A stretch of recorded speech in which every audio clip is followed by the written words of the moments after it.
ફતેપુરા તાલુકામાં છત્તીસગઢ રાજ્યમાં હસદેવ જંગલ બચાવવા માટે તારીખ 25/1/2024ના રોજ ફતેપુરા મામલતદાર કચેરી ખાતે મામલતદારને આવેદનપત્ર આપવામાં આવ્યું।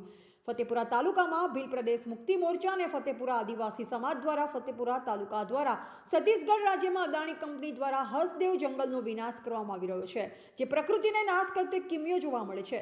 તો જળ જંગલ અને જમીન કંપની દ્વારા સિનવાઈ તેને બચાવવા માટે ભીલ પ્રદેશ મુક્તિ મોરચા દ્વારા રાષ્ટ્રપતિ મહોદયને ઉદ્દેશ્ય આવેદનપત્ર આપવામાં આવ્યું અને કંપાતું હસદેવ જંગલ કે પ્રકૃતિના ખોળે જીવે છે, તે એક સૌની કલ્યાણકારી વન હોય, સૌને પર્યાવરણના લીધે લોકોનું જીવન નિર્વાહ કરતા હોય છે, જ્યારે આદિવાસીઓના વિકાસના નામે વિનાશ તરફ આગળ વધી રહ્યા હોય તેમ જણાઈ રહ્યું છે।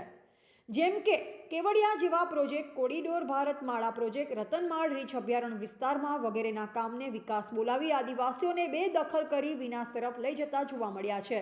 જ્યારે સરકાર દ્વારા વૃક્ષ વાવો, દેશ બચાવોના તાયફા કરવામાં આવી રહ્યા છે, ત્યારે એક બાજુ છત્તીસગઢ રાજ્યમાં જંગલો કાપવામાં આવી રહ્યા છે, જેથી આદિવાસી સમાજને બેદખલ કરી જંગલનો વિનાશ થતો અટકાવવા માટે ભીલ પ્રદેશ મુક્તિ મોરચા અને આદિવાસી સમાજ ફતેપુરા મામલતદારને આવેદનપત્ર આપી ધારદાર રજૂઆત કરવામાં આવી અને 1957ના કાયદાનો ચડેઆમ ભંગ થતો જોવા મળી રહ્યો છે।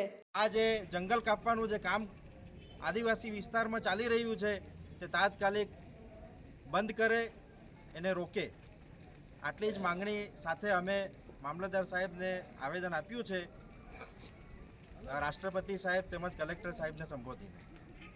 જોહાર, જય જોહાર। રિપોર્ટર કિરણ ડામોર, બોધિક ભારત, ફતેપુરા।